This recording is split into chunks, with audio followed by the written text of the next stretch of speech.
Hello friends मैं पम्पी और आपनालोके चाই আছে পম্পিজ কিচেন পোনপ্ৰথমে আপোনালোক সকলোকে পম্পিজ কিচেনলৈ স্বাগতম জনাইছো। মই যে আপোনালোকৰ মাজত শেয়াৰ কৰিম ইগ পৰাঠা একেবাৰে সহজভাৱে মই আজি বনাম। কেনেকৈ অতি সহজভাৱে বনাব পাৰি তাৰেই মই আজি আপোনালোকৰ মাজত দেখুৱাম। তেনেহলে আহকচোন চাও আজিৰ ইগ পৰাঠা ৰেচিপিটো মই কেনেকৈ বনাইছো। মই লৈ লৈছো 1 কাপ ময়দা আৰু ইয়াত মই পৰিমাণ অনুসৰি দি দিম নিমখৰ লগত দি দিম মই 1 চামুচ পৰিমাণ সয়াবিন তেল। এতিয়া তেল আৰু নিমখৰ লগত ময়দাখিনি ভালদৰে মিলাই লম।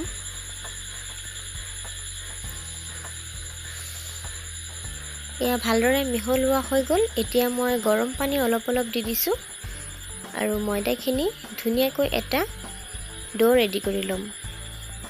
অলপ পানী দি মই ডোটো ৰেডি কৰিম, নহলে পানী বেছি হৈ গলে ডোটো বেয়া হ'ব। এয়া চাওক ধুনীয়া সফট মুলায়ম ডোটো মোৰ ৰেডি হৈ গল। এতিয়া অলপমান তেল সানি দিছো আৰু ডোটো মই 10-15 মিনিট টাইমৰ কাৰণে ৰাখি দিম ঢাকি। আৰু লগত লৈছো মই মিহিকৈ কাটি লৈছো 2টা পিয়াজ, 2টা জলকীয়া, অলপমান মান ধনিয়াৰ পাত আৰু 2টামান নহৰু আৰু 3টামান লৈছো কণী। 3টা কণী মই এনেদৰে অলপ ফেটি লম আৰু কণীৰ লগত এতিয়া মই দি দিম পিয়াজখিনি একেবাৰে মিহিকৈ কাটিছো চাই আছে। জলকীয়াখিনি, পিয়াজখিনি, মান ধনিয়াৰ পাত আৰু নহৰুখিনি গোটেইখিনি মই এতিয়া দি দিম। দি মই ভালদৰে মিক্স কৰি লম। নিমখ দি দিছো মই প্ৰায় আধা চামুচ। এতিয়া গোটেইখিনি মিক্স কৰি লম। কণীৰ লগত জলকীয়া, নিমখ, পিয়াজ, মান ধনিয়াৰ পাত, নহৰু গোটেইখিনি ভালদৰে মিক্স কৰি এয়া ভালদৰে মিক্স কৰা হৈ গল মোৰ। এইখিনি মই এতিয়া থৈ দিছো আৰু 10 মিনিট পিছত মই উভতি আহিছো এই ডোটো। এয়া চাওক আৰু অলপ টাইম মঠি লম 1 মিনিট মান আৰু এইটো মই 3টা ভাগত ভগাই লম। যেহেতু মই 3টা পৰাঠা বনাম এতিয়া এটা ভাগ লৈ লৈছো আৰু অলপমান ময়দা ছটিয়াই দিছো আৰু এটা ৰুটি বনাই লৈছো। এনেদৰে মই 3টা ৰুটি এনেদৰে বনাই লৈছো।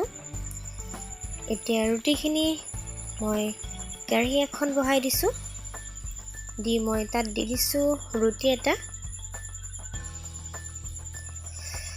ৰুটিটো মই উলটাই দিম। এতিয়া গেছৰ ফ্লেমটো মিডিয়াম ৰাখিছো মই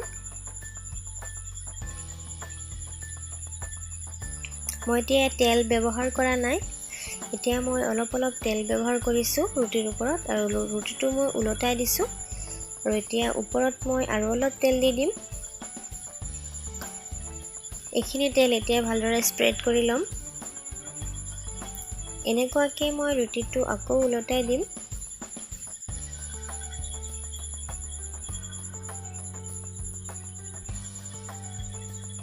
এনেকুৱাকৈ মই 1-2 মিনিট মান টাইম ৰুটিটো ভাজি লম উলটাই আৰু লো ফ্লেমত কৰি লৈছো এতিয়া মই গেছৰ ফ্লেমটো। ইয়াৰ ৰুটিটো প্ৰায় ভজা হৈ গৈছে। এতিয়া মই ইয়াত কণীৰ মিশ্ৰণৰ পৰা অলপ মিশ্ৰণ ঢালি দিম। ইয়াৰ মিশ্ৰণখিনি এতিয়া স্প্ৰেড কৰি ধুনীয়াকৈ ৰুটিটোৰ ওপৰত লৈ লম। এয়া ভালদৰে কণীৰ মিশ্ৰণখিনি মই স্প্ৰেড কৰি দিলো। এতিয়া অলপমান টাইম হ'বলৈ দিম। অলপমান তেল দি দিছো তেতিয়া ভাজিবলৈ সুবিধা হয়।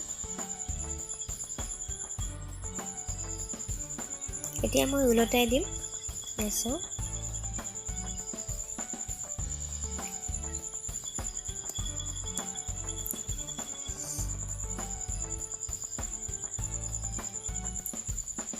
এনেদৰে মই লো ফ্লেমতে 1-2 মিনিট মান টাইম ভাজি থাকিম। উলটাই দিছো আকৌ।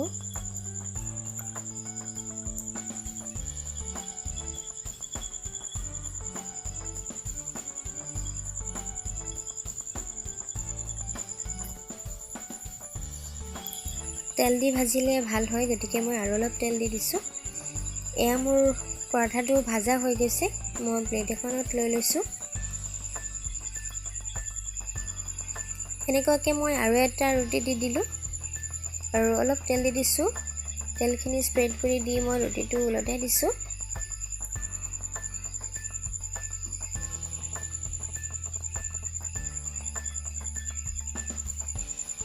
আৰু এতিয়া কণীৰ মিশ্ৰণখিনি ঢালি দিছোঁ। আকৌ ধুনীয়াকৈ স্প্ৰেড কৰি ল'ম।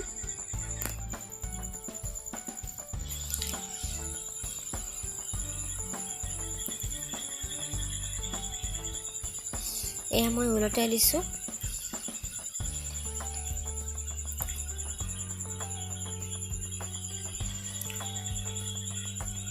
বেছি টাইম নালাগে, অলপ টাইম লাগে এনেদৰে ইগ পৰাঠা বনাই খাবলৈ কিন্তু বহুত মজা হয়। এনেদৰে বনালে অতি সহজ হয় বনাবৰ বাবে। এই পদ্ধতিটো একেবাৰে সহজ হয়।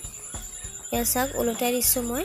এনেদৰে লুটিয়াই মই পৰঠা কেইটামান ভালদৰে ভাজি ল'ম।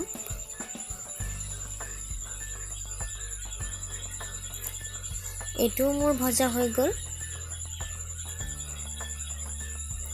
এয়া মই এইটো উঠাই ৰাখিছোঁ প্লেটত। এনেদৰে মই 3টা পৰঠা ভাজি লৈছোঁ। এয়া চাওক একদম গৰমে গৰমে। খাবলৈ কিন্তু বহুত ভাল হৈছে। আপোনালোকে এনেদৰে বনাবচোন। চাওকচোন কিমান অকণমান টাইমৰ ভিতৰতে ইগ পৰাঠা বনাই ৰেডি কৰিলোঁ। একেবাৰে সহজ বনাবলৈ। এনেদৰে বনালে একেবাৰে অকণমান টাইমৰ ভিতৰতে আপুনি ইগ পৰাঠা বনাবলৈ পাৰি যাব। প্ৰথমবাৰ বনালে আপোনালোকৰ অসুবিধা নহয়। গতিকে ভিডিঅ'টো চাই যদি ভাল পাইছে ভিডিঅ'টোত লাইক কৰিব, কমেণ্ট কৰি জনাব আজিৰ এই ৰেচিপিটো কেনেকুৱা লাগিছে। আৰু অনুগ্ৰহ কৰি মোৰ চেনেলটো ছাবস্ক্ৰাইব কৰি লগতে বেল বাটনটো প্ৰেছ কৰি অল কৰি থ'ব, যাতে মই যিমানখিনি ভিডিঅ' দিওঁ আপুনি চাব পাৰে। গতিকে আজিলৈ এইখিনিয়েই। গোটেইখিনি ভিডিঅ' চোৱাৰ বাবে আপোনালৈ বহুত বহুত ধন্যবাদ থাকিল। আৰু বেলেগ এটা ভিডিঅ'ৰ সৈতে আকৌ লগ পাম। গতিকে আজিলৈ আহিছোঁ। Bye bye. Thank U.